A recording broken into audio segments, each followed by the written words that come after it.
안녕하십니까? 삶의 지혜와 깊은 울림을 전하는 시간입니다. 오늘 우리는 기독교 신앙의 가장 핵심적인 질문 중 하나를 마주하게 됩니다. 바로 가장 큰 계명은 무엇인가? 라는 질문입니다. 이 질문에 대한 예수님의 대답은 우리 신앙의 본질이 무엇인지, 그리고 우리가 어떻게 살아야 하는지를 명확하게 보여줍니다. 오늘의 이야기에 깊이 들어가기 앞서 이 말씀 속에서 하나님의 크신 은혜를 발견하신다면 주저하지 마시고 이 영상을 다른 분들과 나눠주십시오. 여러분의 구독과 공유는 이 귀한 말씀을 더 널리 전하는 귀한 씨앗이 됩니다. 그 손길 위에 주님의 축복이 함께하기를 기도합니다. 자, 그럼 이제 시작하겠습니다. 많은 사람들이 십계명을 생각할 때 마치 천국에 들어가기 위해 통과해야 할 시험 목록처럼 여기곤 합니다.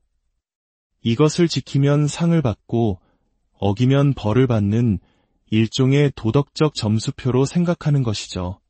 하지만 성경이 말하는 십계명의 본질은 조금 다릅니다. 십계명은 우리가 스스로의 노력으로 구원을 얻을 수 있는 길을 제시하기 위해 주어진 것이 아닙니다. 오히려 정반대입니다.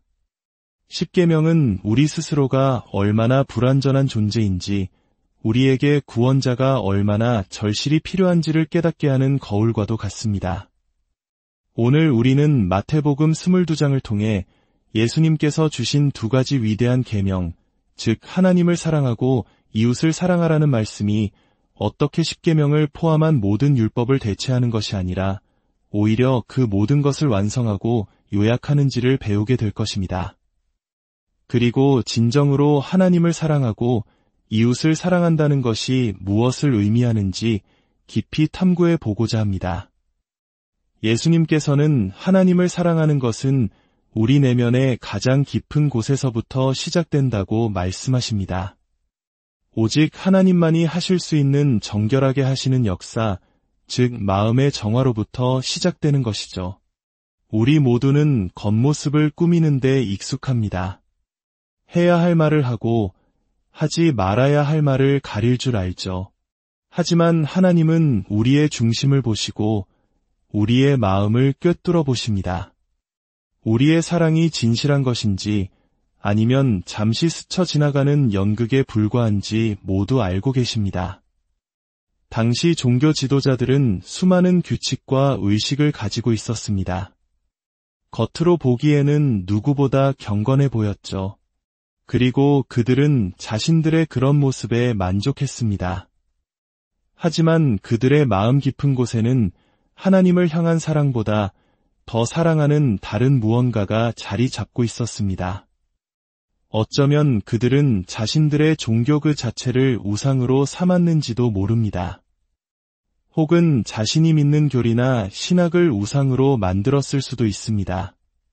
하나님의 축복의 증거로 주어진 것들을 도리어 하나님보다 더 숭배하는 미묘한 함정에 빠진 것입니다. 이것은 오늘날 우리에게도 동일하게 적용됩니다. 예수님께서 제자들에게 하신 충격적인 말씀을 기억하십니까?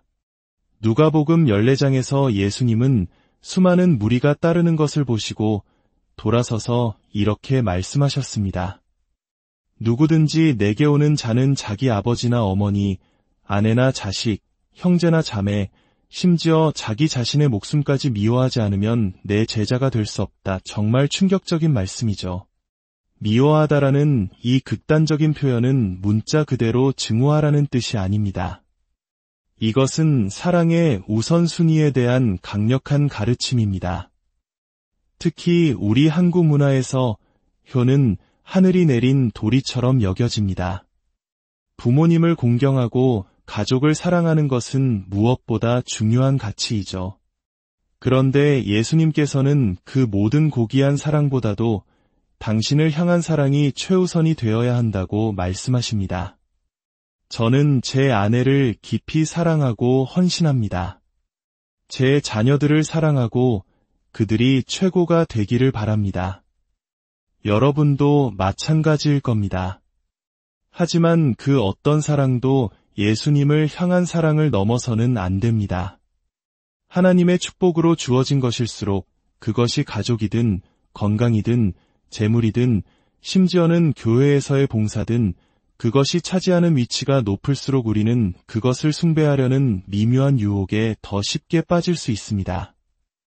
우리도 모르는 사이에 그것들이 우리 마음속 하나님의 자리를 차지하는 우상이 될 수 있다는 것을 늘 경계해야 합니다.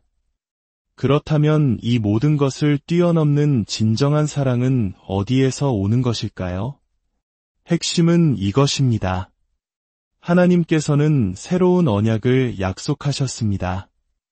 예레미야 선지자를 통해 말씀하시길 당신의 법을 그들의 속에 두며 그들의 마음에 기록하겠다고 하셨습니다. 즉, 우리의 마음을 새롭게 빚으셔서 하나님의 법을 기쁘게 받아들이고 순종하며 사랑할 수 있도록 만드시겠다는 약속입니다. 그리고 이 놀라운 약속이 성취될 수 있는 근거는 바로 죄의 용서에 있습니다. 예레미야 31장은 이렇게 말합니다. 내가 그들의 악행을 사하고 다시는 그 죄를 기억하지 아니하리라. 우리의 죄에 대한 하나님의 신적인 처리가 있었기에 우리의 마음에 하나님의 법이 새겨지는 은혜가 가능해진 것입니다. 이사야 선지자는 그 방법을 이렇게 예언했습니다. 그가 실로 우리의 질고를 지고 우리의 슬픔을 당하였거늘. 그렇습니다. 바로 예수 그리스도 안에서 구약의 모든 피의 제사가 완성되고 끝이 났습니다. 그분의 십자가 보혈이 우리의 모든 죄를 씻는 용서와 화목의 셈이 되었습니다. 그러므로 우리가 하나님을 향해 흘려보내는 사랑의 셈의 근원은 바로 우리를 향한 하나님의 사랑입니다. 우리가 먼저 하나님의 그 놀라운 사랑에 안기지 않는다면 우리에게서 흘러나오는 진정한 사랑이란 있을 수 없습니다. 복음을 통해 그 사랑이 우리에게로 흘러들어오지 않는다면 우리의 삶을 통해 그 사랑이 흘러나갈 수 없습니다. 요한일서는 이렇게 증언합니다.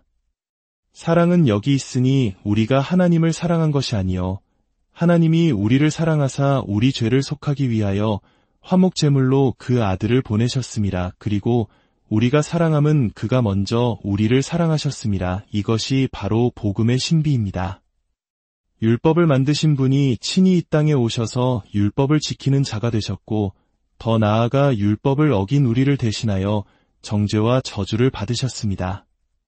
그분 안에서 율법의 모든 요구가 충족되었고 모든 형벌이 치러졌습니다. 이제 남은 것은 성령님의 사역을 통해 이 모든 의가 우리에게 더씹혀지고 우리 안에서 이루어지는 것뿐입니다. 그렇습니다. 그리스도를 믿는 믿음이 바로 하나님을 사랑하는 참된 셈의 근원입니다. 우리가 예수님과 사랑에 빠질 때 그분이 먼저 우리를 찾아오시고 사랑으로 이끄실 때 비로소 진정한 사랑이 시작됩니다. 혹자는 내가 하나님을 사랑하기도 전에 하나님이 나를 먼저 사랑하셨다는 말이 마음에 들지 않는다고 말할지도 모릅니다. 그렇다면 이렇게 한번 상상해 보십시오. 만약 당신이 아내에게 여보, 내가 당신을 만나기 훨씬 전부터 우연히 당신의 모습을 보고 내 마음을 정하고 당신을 사랑하기 시작했소라고 고백한다면 아내가 화를 낼까요? 아닐 겁니다. 오히려 기뻐하고 감동할 것입니다. 하물며 하나님께서 창세 전부터 우리가 아직 어머니의 뱃속에 있기도 전부터 우리가 아직 죄의 길에서 방황하고 있을 때부터 영원한 사랑으로 우리를 사랑하셨다는 사실이 어찌 우리에게 부담이 되겠습니까? 그것은 세상 무엇과도 비교할 수 없는 가장 큰 위로와 감격입니다. 우리 안에서 아무런 사랑받을 만한 자격도 발견할 수 없었음에도 불구하고, 그럼에도 불구하고 우리를 사랑하신 그 사랑. 이것이 바로 우리가 이야기하는 사랑의 본질입니다. 이 사랑이 은혜로 믿음으로 말미암아 우리의 것이 되지 않는 한 하나님을 사랑하라는 계명은 그저 또 하나의 무거운 짐이요 이선적인 가면을 쓰라는 요구에 불과할 것입니다.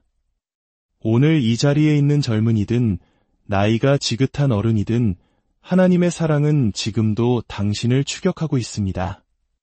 하나님은 죄인을 구원하기를 기뻐하시는 분입니다.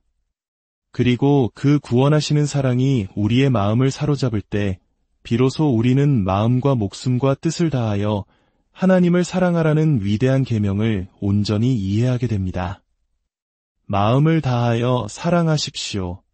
우리의 감정과 영적인 활동의 중심인 우리의 영혼을 다하여 사랑하십시오. 우리의 지성과 이성을 다하여 사랑하십시오. 하나님을 아는 지식이 우리 감정의 기초가 됩니다. 때로 우리의 감정은 흔들릴 수 있습니다. 실망하고 염려하고 스트레스를 받을 수 있습니다. 그러나 우리가 하나님에 대해 아는 것, 그 진리가 우리 마음을 찬양으로 채우고 우리 입술에 노래를 담게 합니다. 하나님을 향한 사랑은 단순한 감정이 아닙니다. 그것은 결단하는 사랑이며 행동하는 사랑이며 순종하는 사랑입니다. 우리의 전인격이 하나님의 선하신 사랑에 대한 온전한 응답인 것입니다. 그리고 이 첫 번째 계명은 자연스럽게 두 번째 계명으로 이어집니다. 내 이웃을 내 자신같이 사랑하라. 이 두 계명은 분리될 수 없습니다. 레위기 19장과 신명기 6장의 말씀이 예수님 안에서 하나로 합쳐진 것입니다. 여기서 우리가 다시 한번 명심해야 할 것이 있습니다. 사랑은 율법의 계명들을 대체하거나 폐기하는 것이 아닙니다. 사랑은 그 계명들을 지킬 수 있는 진정한 동기를 부여합니다. 우리가 이웃을 어떻게 사랑해야 할지 막막하다면 10계명을 다시 살펴보면 됩니다. 부모님을 사랑하고 싶습니까? 그분들께 순종하고 공경하십시오. 그분들이 나이 들고 연약해졌을 때에도 존중하십시오. 이웃을 사랑하고 싶습니까? 그를 해하지 마십시오. 살인하지 말라는 계명입니다. 옆집 사람을 사랑하고 싶습니까? 그의 집에 들어가 물건을 훔치지 마십시오. 도둑질하지 말라는 계명입니다. 이웃에 대해 거짓말을 퍼뜨리지 마십시오. 그의 차나 그의 아내를 탐내지 마십시오. 탐심은 오직 하나님만이 보실 수 있는 마음속의 죄입니다. 겉으로는 모든 계명을 지키는 것처럼 보여도 마음속에 탐욕이 가득하다면 우리는 진정으로 이웃을 사랑하는 것이 아닙니다. 하나님을 사랑하는 자는 또한 그 형제를 사랑해야 합니다. 어떤 율법사가 자신을 옳게 보이려고 예수님께 물었습니다. 그러면 내 이웃이 누구니이까? 그는 이웃의 범위를 정해서 자신의 책임 영역을 제한하고 싶었던 것입니다. 내가 잘해줘야 할 사람들의 목록을 만든 뒤 그 외의 사람들에게는 신경 쓰지 않으려는 계산적인 마음이었습니다. 바로 그때 예수님께서 그 유명한 선한 사마리아인의 비유를 말씀하십니다. 당시 유대인들에게 사마리아인은 경멸과 멸시의 대상이었습니다. 상종하지 말아야 할 이방인 취급을 받았죠.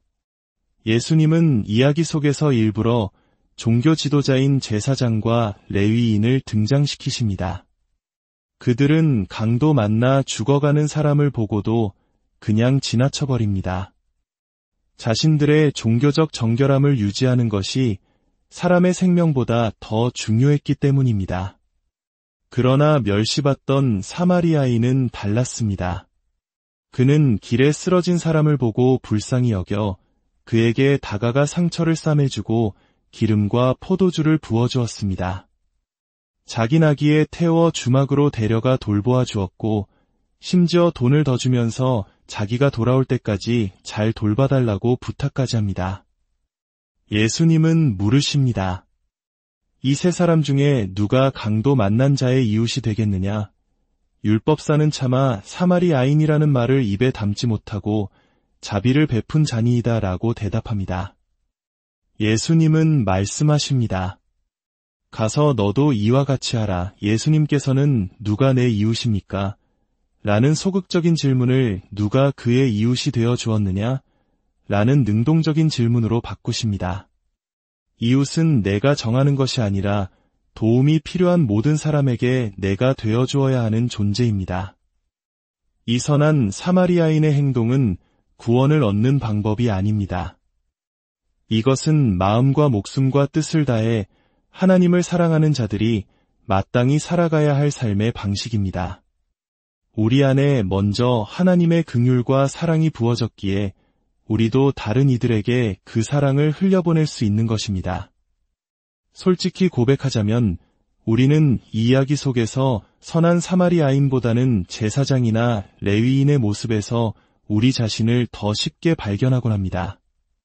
그래서 우리는 끊임없이 하나님의 용서가 필요한 죄인이며 율법을 어기는 자임을 인정할 수밖에 없습니다. 만약 그리스도께서 모든 율법의 대가를 치르시고 모든 것을 성취하시고 모든 것을 이루지 않으셨다면 우리는 소망이 없습니다. 하지만 이제 그분께서 성령을 통해 우리 안에 오셔서 우리의 삶에 능력을 주십니다. 그래서 우리는 하나님을 사랑하고 이웃을 사랑하며 이 선한 길을 따라갈 힘을 얻게 됩니다. 예수님은 율법의 명령을 완벽하게 성취하셨고 율법의 정죄를 잠잠하게 하셨습니다. 그러므로 이제 율법은 우리를 얽매는 족쇄가 아니라 그리스도 안에서 은혜의 수단이요 생명의 길잡이가 됩니다. 너는 하지 말라는 금지의 명령이 그리스도 안에서 너는 하지 않게 될 것이다라는 약속의 말씀으로 변화되는 놀라운 역사가 일어나는 것입니다. 어떤 바리새인은 예수님의 가르침을 듣고 그 말씀이 옳다고 인정했습니다. 예수님은 그에게 내가 하나님의 나라에서 멀지 않도다라고 말씀하셨습니다. 그는 지적으로는 설득되었지만 아직 온전히 회심하지는 않았던 것입니다. 어쩌면 오늘 말씀을 듣는 당신이 바로 그 사람일지도 모릅니다. 이 모든 것이 옳다는 것을 압니다. 나도 그렇게 살아야 한다는 것을 압니다. 하지만 내가 아는 것과 실제 내 삶의 간격이 너무나 큽니다. 라고 고백하고 있을지 모릅니다. 괜찮습니다. 당신은 하나님 나라에서 멀지 않은 곳에 있습니다. 그리고 왕이신 예수님께서는 바로 당신을 초대하고 계십니다. 와서 내 안에서 쉬고 나를 신뢰하라고 말씀하십니다.